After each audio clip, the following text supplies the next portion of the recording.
नमस्कार, आपका स्वागत है लो आईक्यू में। और हम बात करने जा रहे हैं गुप्त साम्राज्य की। जैसा कि हम जानते हैं, इसको गुप्ता डायनेस्टी बोलते हैं। और इसकी जब शुरुआत हुई थी गुप्ता डायनेस्टी की, गुप्त साम्राज्य की, वंश की, इसकी शुरुआत शताब्दी की तीसरी शताब्दी के अंत में हुई थी, जैसा कि हम जानते हैं। और अगर जब हम बात करते हैं तीसरी शताब्दी की, तो प्रयागराज बोलते हैं, या इलाहाबाद के पास है, यूपी का एक पोर्शन है, कौशाम्बी एक जगह है जहाँ पर इसकी शुरुआत हुई। और गुप्त वंश की बात करते हैं कि इसकी शुरुआत किसने की थी, तो श्रीगुप्त नाम का एक पर्सन था, एक राजा था, जिसने गुप्ता डायनेस्टी की नींव रखी थी।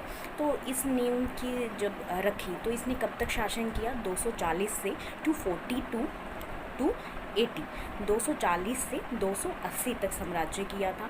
इसके बाद की बात करें, श्रीगुप्त के बाद कौन सा राजा आया? श्रीगुप्त के बाद जो इसका सक्सेसर था, जो इसका बेटा था श्रीगुप्त का, वो घटोत्कच था। घटोत्कच ने कुछ खास कार्य नहीं किए। उसकी मृत्यु के बाद उसका बेटा चंद्रगुप्त प्रथम, जिसे हम चंद्रगुप्त फर्स्ट के नाम से भी या ऐसे डिनोट होता है, उससे जानते हैं। चंद्रगुप्त याद रखना, चंद्रगुप्त प्रथम है, चंद्रगुप्त मौर्य नहीं है। ही वाज चंद्रगुप्त प्रथम। और चंद्रगुप्त की बात करते हैं तो इसकी शादी कुमार देवी से हुई।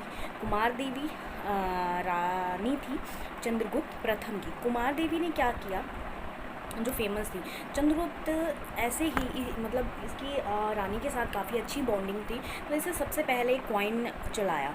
जब कॉइन चलाया तो कॉइन कैसा था? सिक्के के प्रचलन हुआ था तब। तो इसने राजा रानी की जो पिक्चर थी, फ़ोटो थी, वो सिक्के पर प्रचलित करवा दी कि एक राजा रानी है हमारे साम्राज्य के, वो उस पर छपवा दिए। और छपवाने के बाद ये पता चल गया कि हाँ, ये गुप्त काल से लिंक रखते हैं, गुप्त काल के जो सिक्के हैं वो हैं, ऐसे पता चलता है। बात करते हैं समुद्रगुप्त की। समुद्रगुप्त, जैसे कि हम जानते हैं, चंद्रगुप्त का बेटा था समुद्रगुप्त। समुद्रगुप्त की माँ कौन सी हुई? कुमार देवी। ठीक है, माता कौन सी? कुमार देवी। तो इसका जो ननिहाल था, जो कुमार देवी थी, चंद्रगुप्त की माता, चंद्रगुप्त की पत्नी, समुद्रगुप्त की माता, वो बिलोंग करती थी लिच्छवी से। तो ये खुद जो समुद्रगुप्त था, वो अपने आप को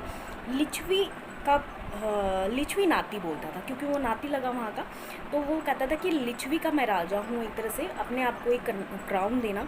और वो जब उसने शासन किया 319 से 334 एडी तक।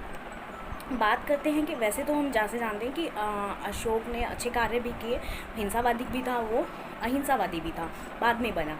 तो वैसे ही अशोक का ये समुद्रगुप्त जो है, वो अशोक का उल्टा माना जाता है। उसने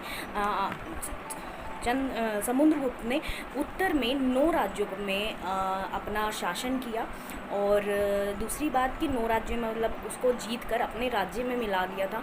साउथ में अगर देखते तो 12 राज्य, मतलब दर्जन भर 12 राज्य को जीत कर उसने अपने राज्य में मिलाया। और सेकंड थिंग ये कि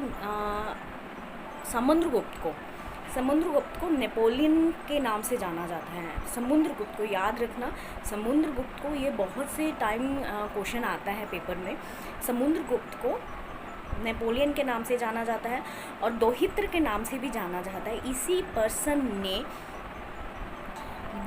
पर्सन को सिक्के पर बीड़ा बजाते हुए पाया जाता है। कहने का मतलब है कि जो इसकी छवि है, जो कॉइन मिलता है इसके शासनकाल के दौरान, तो हमें कैसे पता चलता है कि ये एक संगीत प्रेमी भी था।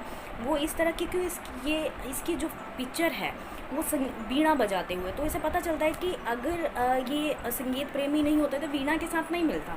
तो इसलिए हम कहते हैं कि समुद्रगुप्त जो था वो संगीत प्रेमी भी था। और इसने जो अपनी सिक्के पे प्रचलित की जो पिक्चर इमेज जो पब्लिश की, वो थी वीणा बजाते हुए। और इसी काल के दौरान एक मोर की पिक्चर पब्लिश मिलती है सिक्के पे पब्लिश मिलती है। तो ऐसे पता चलता है कि गुप्त काल में ऐसे ऐसे काफ़ी राजा हुए जिन्होंने बहुत से कार्य किए और आपकी नालंदा विश्वविद्यालय की नींव रखी, सुदर्शन झील की नींव रखी, बहुत से हुए। ऐसे ही बातें गुप्ता डायनेस्टी की नेक्स्ट क्लास में करेंगे। आप हमारे साथ बने रहिए। नमस्कार, जय श्री कृष्णा। आपका स्वागत है लो IQ में। और प्लीज़ अगर आपको वीडियो अच्छा लगे तो हमारे चैनल को लाइक कीजिए, सब्सक्राइब कीजिए और ज़्यादा से ज़्यादा शेयर कीजिए। Thank you so much.